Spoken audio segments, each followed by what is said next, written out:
Bismillahirrahmanirrahim. Assalamualaikum warahmatullahi wabarakatuh.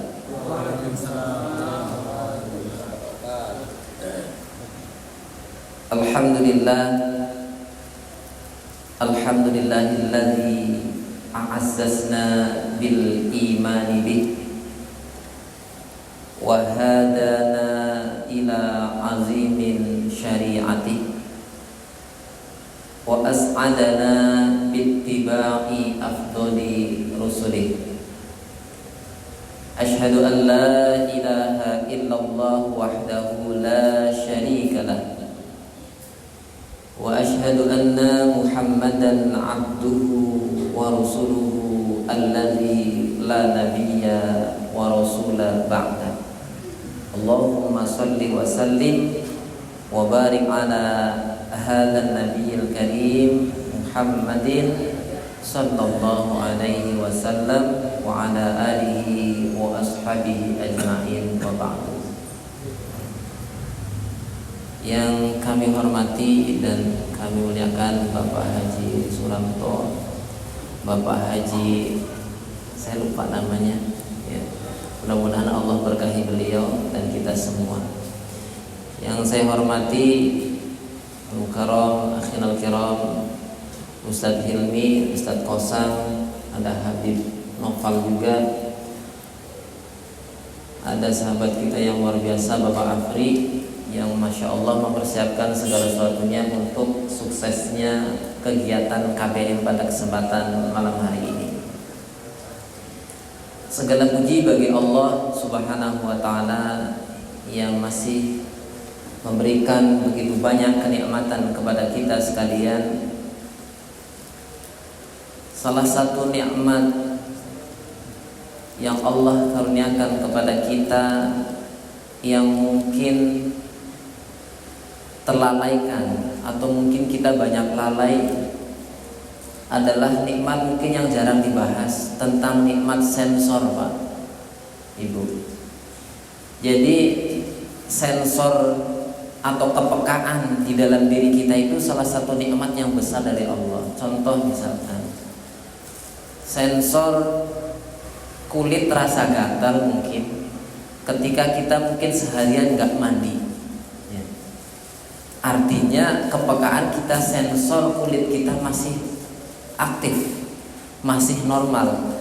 Begitu banyak mungkin manusia yang mungkin karena sudah tidak normal, nggak mandi berhari-hari, dakinya mungkin numpuk, tapi dia nggak merasa gatal. Sensor apalagi? Mohon maaf nih ya, sensor pengen buang air kecil saja itu nikmat yang sangat luar biasa. Sekiranya Allah Subhanahu wa Ta'ala cabut nikmat sensor pengen buang air kecil, nah basah semua tahu-tahu ya. Duduk tahu-tahu basah. Kenapa? Enggak ada sensornya, lepas begitu saja. Dan sensor itu masih ada pada diri kita, salah satu nikmat yang luar biasa dari Allah. Dan sensor itu mampu kita kendalikan. Ketika kita merasa pengen buang air kecil, kita bisa menahan. Bisa 5 menit, mungkin 10 menit, kita bisa menahan. Artinya sensor itu masih Allah karuniakan kepada kita. Dan kita sebagai hamba Allah Subhanahu wa Ta'ala tentu harus banyak-banyak bersyukur kepada Allah Subhanahu wa Ta'ala. Jangan sampai kita terperdaya oleh tipu daya syaitan, sebagaimana Allah firmankan di akhir ayat itu. Syaitan dia berkata, wala tajidu aktsarahum syakirin. Maka engkau ya Allah tidak mendapati hamba-hamba engkau yang banyak-banyak bersyukur ya. Hadirin yang dirahmati Allah Subhanahu wa Ta'ala, itu terdapat di dalam Al-Qur'anul Karim surat Al-A'raf ya, ayat 16 sampai 17, di mana Allah Subhanahu wa Ta'ala berfirman, a'udzubillahi minasyaitonir rajim, bismillahirrahmanirrahim. Qala fa bima ahwaitani la aqudanna lahum siratakal mustaqim. syaitan atau iblis berkata, "Ya Allah, karena Engkau telah memvonis saya ya, menjadi hamba Engkau yang tersesat, ya, la aqudanna lahum, maka saya berjanji akan duduk bersama mereka hamba-hamba Engkau dan akan memalingkan hamba-hamba Engkau dari siratal mustaqim, dari jalan Engkau yang lurus." Nah, ini janji dari dendekotnya syaitan, yaitu iblis laknatullah. Dan iblis janjinya luar biasa. Summa la'atiyannahum min baini aydihim wa min khalfihim wa an aymanihim wa an aymanihim wa an syama'ilihim. Di akhir ayat, wala tajidu aktsarahum syakirin. Maka saya berjanji kepada Engkau ya Allah, saya akan mendatangi mereka hamba-hamba Engkau. Min baini aydihim,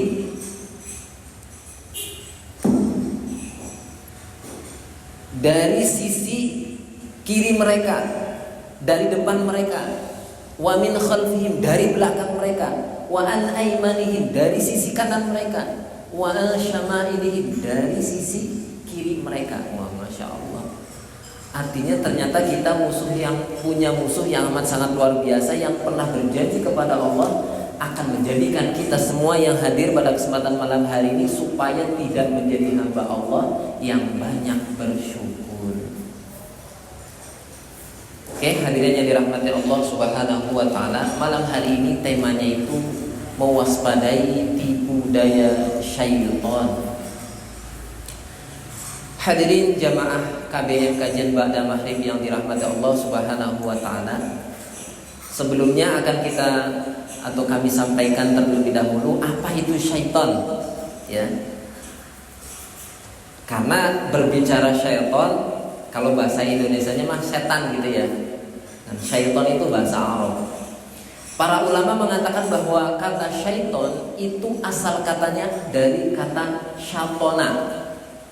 Syatona yashturu syatnan. Secara bahasa syaitan itu maknanya yang jauh atau yang menjauhkan, gitu ya. Itu secara bahasa. Tentu saja secara istilah adalah syaitan itu ya musuh Allah Subhanahu wa taala. Artinya hadirin yang dirahmati Allah Subhanahu wa taala, syaitan itu salah satu sifat yang bisa menghinggap, baik itu dari kalangan kita manusia maupun mampu menghinggap dari kalangan jin. Ya, karena nggak semua jin termasuk syaitan, nggak semua manusia juga punya sifat syaitan. Ya, nggak semua jin itu disebut syaitan, nggak semua, Pak. Hanya saja karena kita bangsa Indonesia yang tercinta, Indonesia Raya, sudah punya syaitan favorit masing-masing gitu ya Pak Afri ya. Kalau yang muncul di belakang ketika kita di kamar mandi, belakang kita lagi ngaca, biasanya setan apa? Mungkin kuntilanak gitu ya. Atau misalkan kita ada di sebuah pohon besar, itu biasanya kalau di film-film itu ada genderuwo gitu ya. Atau kalau misalkan kita lagi jalan di tempat yang sepi, ke makam, biasanya yang sering muncul itu pocong gitu ya. Artinya kita bangsa Indonesia karena sudah terdoktrin, terbiasa dengan kata syaitan itu adalah sesuatu yang menyeramkan, sesuatu yang mengerikan, sesuatu yang menyeramkan. Wujudnya bisa dilihat, ya.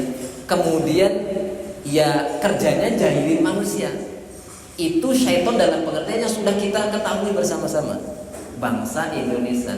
Mohon maaf Pak Haji Suramto dan Pak Haji yang lainnya juga, karena kita dari kecil sudah terbiasa dikasih tontonan film-film horor. Ada suster ngesot, ada tuyul, ada genderuwo, ada jai langkung dan lain sebagainya. Sehingga syaitan itu terbentuk di dalam diri kita masing-masing karena sudah terbiasa dari kecil sampai sekarang kita dewasa. Ya sudah, akhirnya kalau kita tidak ngaji, nggak ngerti tuh makna dari syaitan yang sebenarnya. Sebenarnya apapun itu yang konotasinya bisa menjadikan diri kita menjauh dari Allah Subhanahu wa taala, itu bisa disebut sebagai syaitan. Makanya saya pernah dengar istilah yang disampaikan oleh Akhi Nadim Yati, zaman sekarang ada setan yang kotak gitu ya, bahkan setan yang gempeng, bahkan itu lebih mengerikan. Ini maksudnya setan gempeng. Kalau kita tidak pandai-pandai menggunakan ini, ya jadi syaitan dia. Betul ya Pak, Ibu? Kenapa? Karena dia mampu menghipnotis diri kita. Contoh, mohon maaf, masuk kerja, ini pengalaman. Ya boleh dong kita sampaikan pengalaman kita. Masuk kerja jam 8:30. Niatnya nyampe kantor itu langsung sholat duha. Pas nyampe lihat ting tong ada WA. Masuk, buka. Nah, pas dibuka, bales. Ada WA, kita bales. Kemudian ternyata ada di grup tuh. Grup ada WA banyak.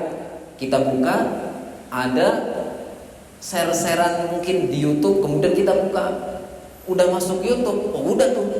Padahal awalnya tadi mau sholat duha niatnya 8:30 pagi. Karena sudah di depan ini nih ya. Makanya hadirin yang dirahmati Allah Subhanahu wa taala, kita betul-betul harus hati-hati dengan handphone ini. Karena apapun itu yang dia punya potensi untuk menjauhkan diri kita kepada Allah Subhanahu wa taala, itu bisa menjadi syaitan. Karena syaitan itu bisa dari jenis jin maupun manusia. Hadirin yang dirahmati Allah Subhanahu wa taala. Nah, sampai sini kita bisa paham ya bahwa syaitan itu adalah sesuatu yang bisa punya potensi menjauhkan diri kita kepada Allah Subhanahu wa taala. Artinya ketika kita punya teman sesama manusia, ya masa kita mau teman sama jin ya? Gimana caranya? Ketika kita mungkin punya teman, punya kawan, akrab, teman dekat, ketika dia justru menjauhkan diri kita dari Allah Subhanahu wa taala, maka kita harus hati-hati.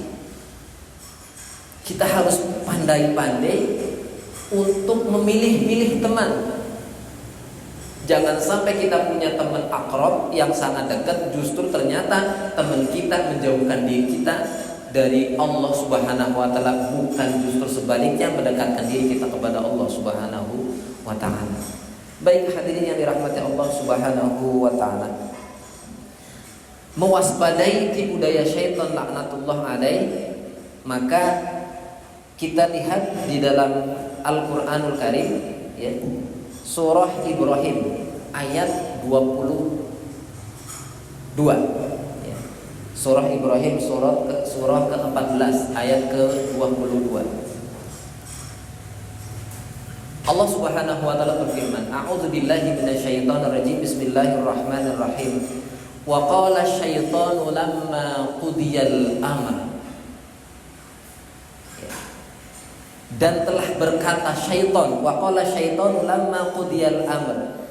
Telah berkata syaitan laknatullah ketika perkara-perkara itu sudah diputuskan, nanti berarti di yaumil kiamah. Syaitan itu nanti akan berkata, Innallaha wa'adakum wa'dal haqq. Wahai manusia, ini berkata syaitan, sesungguhnya Allah telah menjanjikan kepada kalian, dan janji Allah itu adalah al-haq, janji Allah itu benar. Wa wa'adtukum fa akhlaftukum. Saya juga menjanjikan kepada kalian sebuah janji, tapi saya mengingkari janji itu. Ya. Kemudian dilanjutkan oleh syaitan, dia mengatakan, wa ma kana li 'alaikum min sultan. Karena pada hari ini, wa ma kana li 'alaikum min sultan, pada hari ini saya enggak punya kekuatan, saya enggak punya kekuatan untuk mengendalikan kalian. Ya. Illa an da'autukum. Pada waktu di dunia sebenarnya saya ini hanya illa an da'autukum, saya hanya ngajak kalian. hanya mengajak kalian fastajabtum li. Nah tuh, yang namanya syaitan dulu mengajak ketika kita di dunia, dia ngajak. Fastajabtum li, kamunya saja mau ngikutin ajakan saya. Dia berlepas dari kita. Dia tidak akan pernah membantu kita. Di ayat selanjutnya, di ayat ini selanjutnya dia berkata, fala talumuni walumu anfusakum. Maka pada hari ini kamu gak usah nyalahin saya. Walumu anfusakum, tapi kamu salahin diri kamu. Kenapa kamu mau ngikutin bisikan saya, ajakan saya untuk menjauh dari Allah Subhanahu wa taala? Itu. Ma ana bimusrikhikum wa ma antum bimusrikhi. Maka pada hari ini saya gak bisa nolong kamu, kamu juga gak bisa nolong saya. Inni kafartu bima asyraktumuni min qabl. Asyraktumuni min qabl. Saya berlepas dari engkau. Kenapa dulu engkau mensekutukan Allah? Hadirin yang dirahmati Allah Subhanahu wa taala. Artinya saat ini kita betul-betul harus memahami bahwa syaitan ketika kita dalam kondisi tertentu, ada bisikan-bisikan atau dihadapkan dengan situasi mungkin bertemu dengan kawan atau dengan apapun itu, yang itu punya potensi menjauhkan diri kita dari Allah Subhanahu wa taala, pastikan kita menganggap bahwa itu adalah syaitan yang harus kita jauhi. Hadirin yang dirahmati Allah Subhanahu wa taala. Kenapa? Karena syaitan itu, hadirin yang dirahmati Allah Subhanahu wa taala, tipu daya syaitan itu, meskipun kita pernah dengar inna kaida syaitana kana dha'ifa. Tipu daya syaitan itu lemah gitu ya. Hadir ya, betul. Tipu daya syaitan itu lemah. Artinya kalau misalkan kita sampai terbawa bujuk rayu tipu daya syaitan, artinya pada saat itu kita dalam kondisi yang amat sangat lemah. Kalau kita memahami ayat inna kaida syaitana kana dha'ifa, jika syaitan, tipu daya syaitan itu lemah, sementara kita ngikutin tipu daya tadi, maka berarti pada saat itu kita lemah. Di dalam Al-Quranul Karim Allah Subhanahu wa taala berfirman tipu daya syaitan yang pertama itu di surat An-Nisa ayat 119.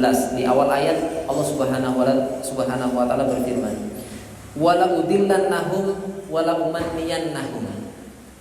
Dan dia syaitan akan menyesatkan kalian dari jalan Allah Subhanahu wa taala.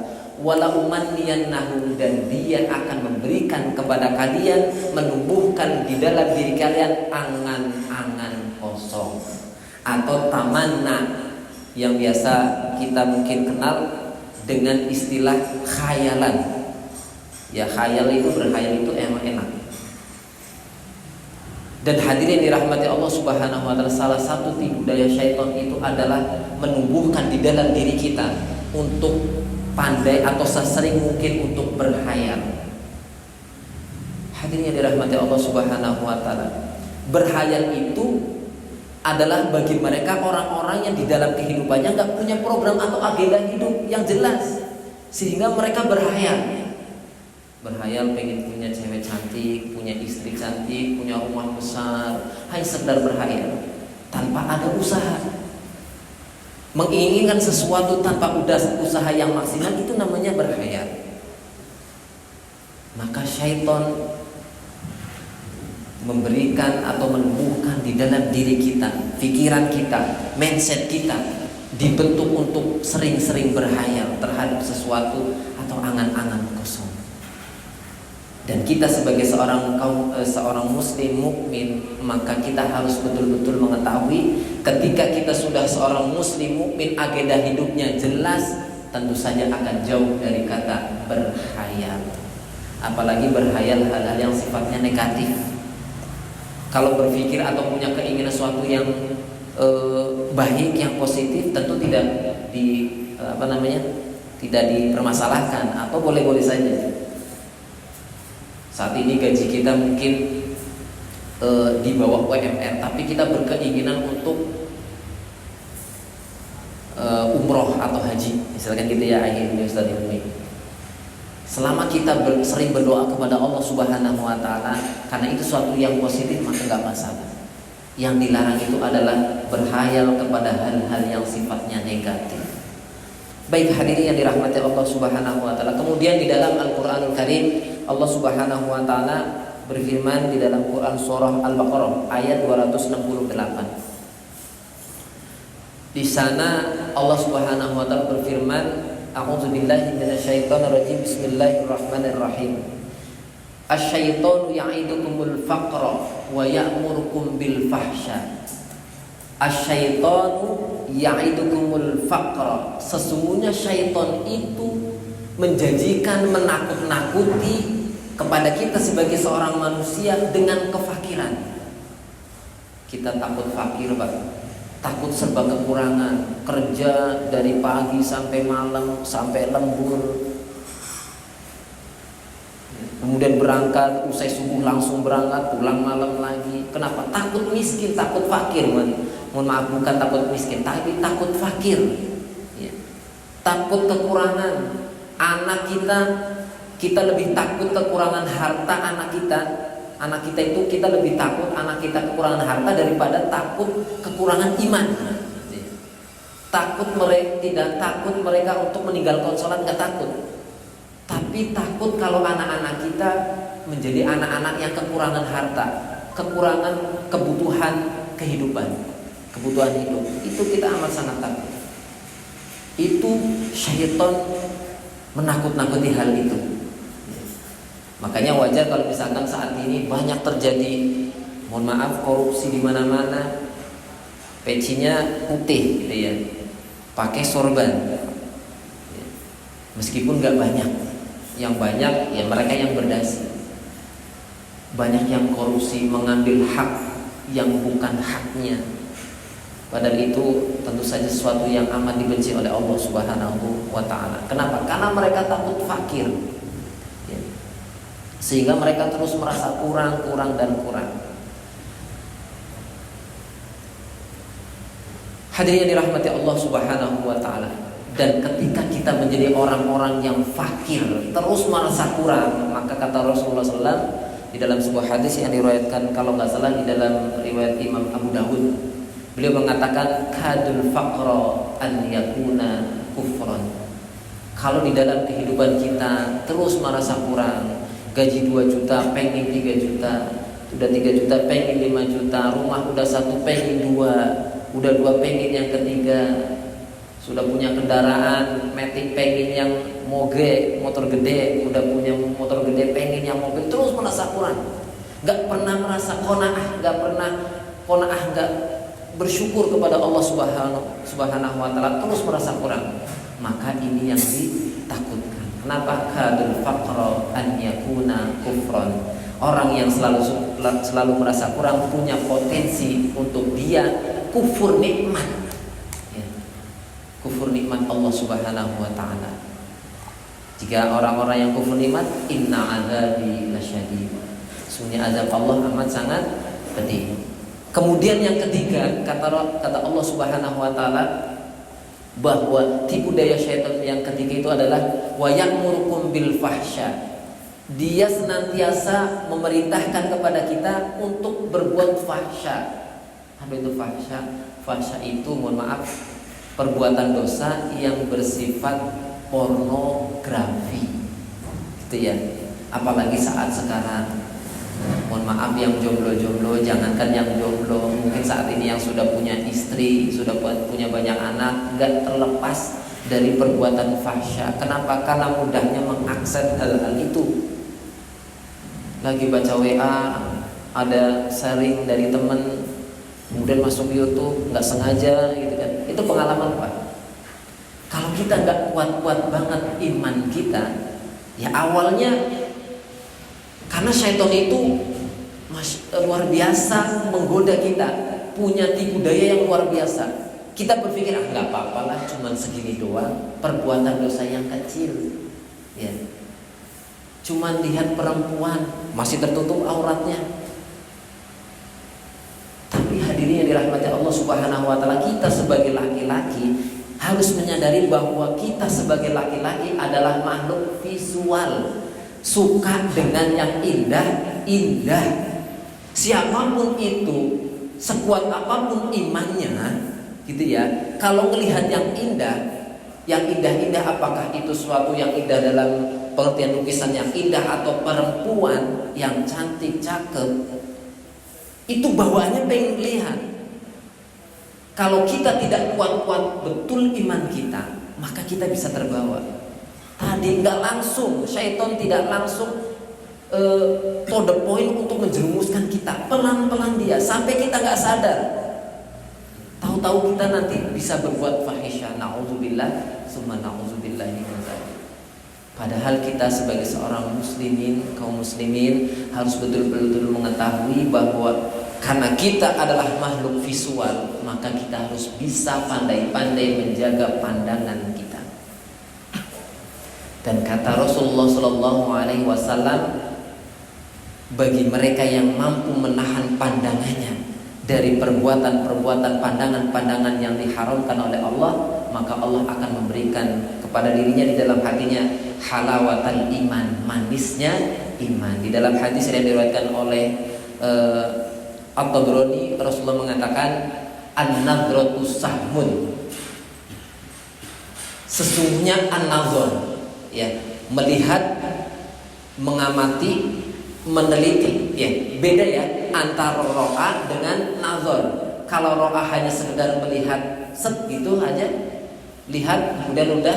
Tapi kalau nazar, an-nazratu itu dia melihat, nggak cuma lihat.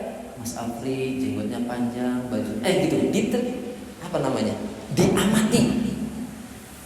An-nadratu sahmun. Bagi mereka laki-laki yang dia nazar kepada perempuan yang bukan halal bagi dirinya, maka pandangan tadi adalah sebagai sahmun, anak panah yang beracun, min sihanil iblis masmumatun, dari panah-panah iblis yang beracun. Awalnya dari situ, Pak. Kita seorang laki-laki kaum muslimin itu lebih banyak melakukan perbuatan dosa itu diawali dengan mata kita. Makanya wajar kalau Rasulullah mengatakan an-nadratu sahmun min sihamil iblis masmumatun. Faman tarakaha min khaufillah, barang siapa yang mampu meninggalkan tadi, melihat sesuatu yang Allah haram, wajada halawatal iman, maka Allah akan memberikan untuk dirinya manisnya iman. Hadirin yang dirahmati Allah Subhanahu wa taala, terlebih saat ini kita di zaman media sosial yang amat sangat mudah mengakses hal-hal itu. Mudah-mudahan Allah berikan kemampuan kita untuk menghindari hal-hal yang bersifat pornografi atau dosa-dosa yang bersifat fahisyah. Hadirin yang dirahmati Allah Subhanahu wa taala. Kemudian tipu daya yang lain itu adalah kita diarahkan mungkin bagi mereka-mereka mungkin yang tidak mengerti tentang akidah Islam yang benar, wala talbisul haqqo bil batil, talbis kita mencampur adukan antara yang benar dan yang salah, yang hak dengan yang batil. Hadirin yang dirahmati Allah Subhanahu wa taala, sementara kita sebagai seorang muslim, hak ya hak harus kita perjuangkan, harus kita jalankan, yang batil harus kita lawan, harus kita tinggalkan. Makanya ada doa, Allahumma arinal haqqa haqqan warzuqna ittiba'ah. Ya Allah, perlihatkan kepada saya yang hak itu hak, kemudian karuniakan kepada saya untuk mengikuti kebenaran tadi. Wa arinal batila batila warzuqna ijtinabah. Dan ya Allah, perlihatkan kepada saya yang batil itu betul-betul batil. Batil itu jelas enggak abu-abu. Wa arinal haqqa haqqa, batila batila warzuqna ijtinabah. Yang batil itu batil, kemudian karuniakan kepada saya untuk menjauhi kebatilan itu. Hadirin yang dirahmati Allah Subhanahu wa taala, kita sebagai seorang muslim tidak boleh mencampur adukan antara yang hak dan batil, yang tauhid dengan yang syirik. Karena makna syirik itu menyatukan yang harusnya terpisah, ya, memisahkan yang harusnya bersatu. Itu makna syirik. Sementara ketika kita ingin bertauhid, ya yang harus kita lakukan ketika menjadi muwahhid, maka memisahkan yang harusnya memang terpisah, menyatukan yang harus semestinya bersatu. Itu makna dari tauhid. Hadirin yang dirahmati Allah Subhanahu wa taala, tentu sangat banyak tipu daya syaitan di dalam kehidupan kita. Kalau nggak salah ada buku Talbis Iblis karya Ibnu Qayyim Al-Jauziyah. Di sana begitu banyak tipu daya syaitan yang mampu atau mereka syaitan berusaha menyimpangkan diri kita dari jalan Shiratal Mustaqim. Baik hadirin yang dirahmati Allah Subhanahu wa taala, 4 poin ini mudah-mudahan paling tidak menjadi poin yang bisa kita aplikasikan, bisa kita amalkan di dalam kehidupan sehari-hari. Kita mengetahui keburukan untuk kita tinggalkan. Kita mengetahui bahwa syaitan itu adalah sesuatu yang bisa punya potensi menjauhkan diri kita kepada Allah Subhanahu wa taala. Maka jika kita memasuki sebuah aktivitas dan kita mengetahui aktivitas kita bisa menjauhkan kita kepada Allah Subhanahu wa taala, maka kita harus minta fatwa terhadap diri kita. Ini amalan ini jauhin saya ini dari Allah, maka tinggalkan. Baik itu game kah, baik itu apalah itu di dalam kehidupan kita sehari-hari. Yang jelas ketika itu mampu melupakan kita dari program-program Allah Subhanahu wa taala, menjauhkan kita dari jalan Allah Subhanahu wa taala, maka harus kita tinggalkan insya Allah. Baik hadirin dirahmati Allah Subhanahu wa taala, demikian kajian KBN kita pada kesempatan malam hari ini. Mudah-mudahan bisa diambil pelajarannya. Mudah-mudahan Allah Subhanahu wa taala mampukan kita menjadi hamba-hamba Allah Subhanahu wa taala yang mampu menyadari tipu daya syaitan dan mampu meninggalkan apa-apa yang menjadi tipu daya syaitan, sehingga mudah-mudahan kita tidak menjadi hamba-hamba Allah yang kufur nikmat, tapi menjadi hamba Allah yang abdan syakur, menjadi hamba-hamba yang banyak bersyukur kepada Allah atas nikmat-nikmatnya. Amin ya rabbal alamin. Hadanallahu wa iyyakum ajma'in. Wassalamualaikum warahmatullahi wabarakatuh.